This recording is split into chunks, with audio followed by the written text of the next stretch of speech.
Okay, so in this video here, we're going to talk about a really simple way that you can get load into the lower quadriceps, particularly in clients that can't tolerate a lot of load through the lower quadriceps. Okay, one of the things we can utilize to get around this is to begin in a seated position.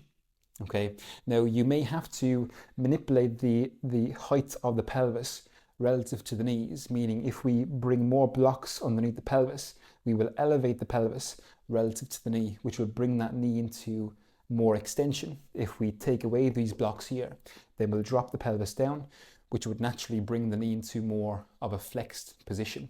Okay, but when we're trying to get load into the lower quadriceps, understanding how the angle of the tibia, how that will influence the demand on the lower quadriceps is vital. Because if, for example, we had Connor bring the heel forward, slide the heel forward there for me, where the shin bone is more vertical. If you were to crush the heel down to the ground now, you're likely getting more load through femoral extension.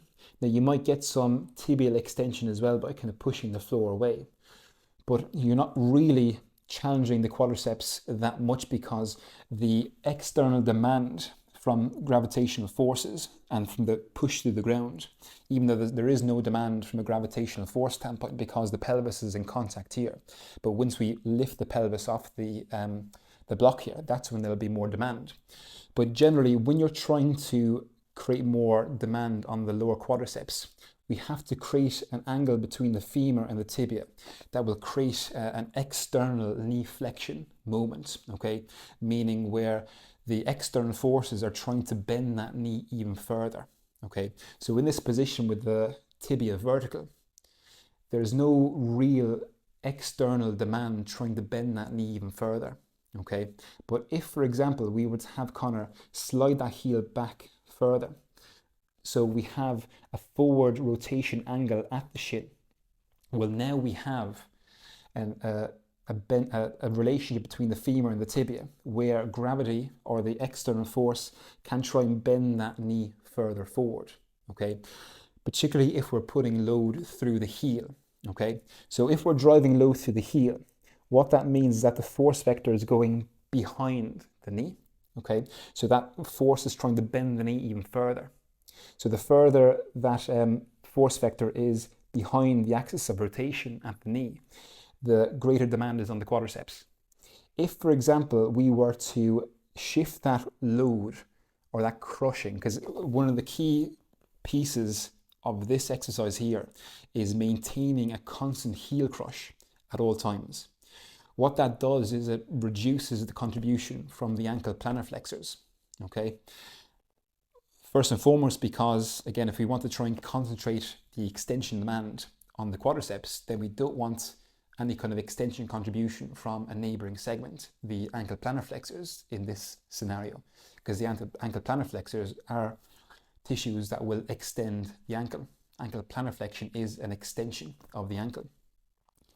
Also, if we shift that load from the heel into the forefoot, so if you imagine like pushing through the metatarsal heads, Connor, but don't lift the heel, what that will do is it will shift the force vector forward closer to the axis of rotation or even further in front of the knee where there's no external demand trying to bend that knee even further forward. So that's why keeping the shin bone rotated forward at an angle and also maintaining a heel crush at all times is crucial to increase that demand through the lower quadriceps.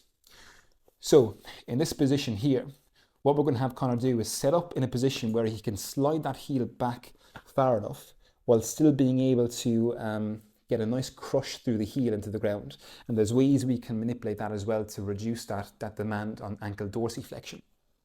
We're going to have him hold on to the table in front. Now, from a proximal standpoint, we do need to consider that we don't necessarily want to allow for a lot of hinging if we're trying to concentrate that demand into the quadriceps as well, because that's going to increase the contribution from the hip extensors, the glutes. Now, it is important to consider here is that there is going to be a femoral extension component to this. So we still are getting some load through the hamstrings, through the glutes. But if we were to hinge forward more, we're going to, again, shift that force vector further in front, closer to the axis of rotation, and ultimately reduce that demand on the quads. We're still going to get some load to the quads, but it's going to reduce the demand on the quads, which can be helpful at certain points if we're trying to ultimately not overload the quads too soon. And this is based on the current level of tolerance of the client.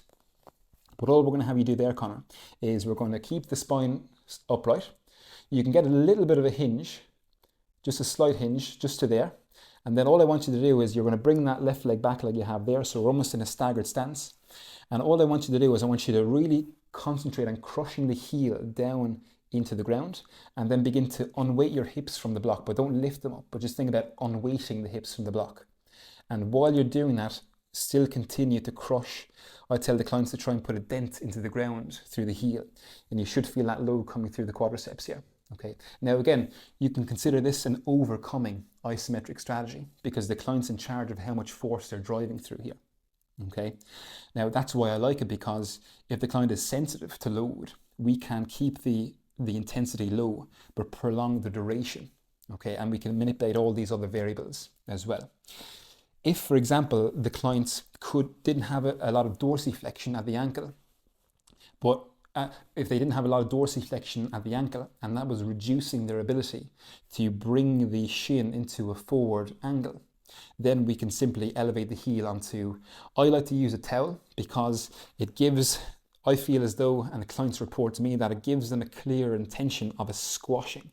Whereas if it's a harder surface like a wedge, you don't get that give, that kind of yield of the surface where they can feel they're sinking into it. So I think it provides a better feedback that they're sinking into something. Okay, so we bring this underneath the heel.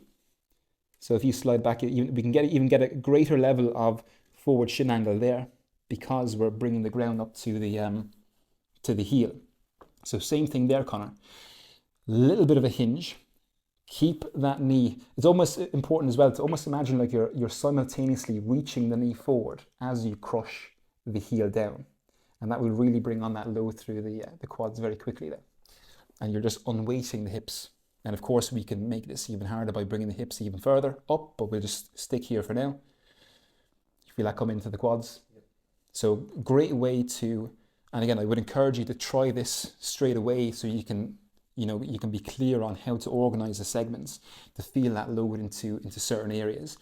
But again, another example of how understanding the interaction between individual segments is important to understand what muscles are contributing to the force generation, but also how can we constrain force, how can we force into an isolated muscular tissue while reducing the contribution from other muscular tissues. Okay, so really important to understand that stuff, particularly when pain is associated with load, okay, or when you're trying to get load, you have to get load into a certain muscular tissue, but the individual is sensitive to that load. So how can we add more structure to building that load into that muscular tissue and then manipulate other quantitative variables like duration, the intensity, for example, on top of that intervention to actually get a training effect and push that needle in the right direction, to really nudge them in a positive direction and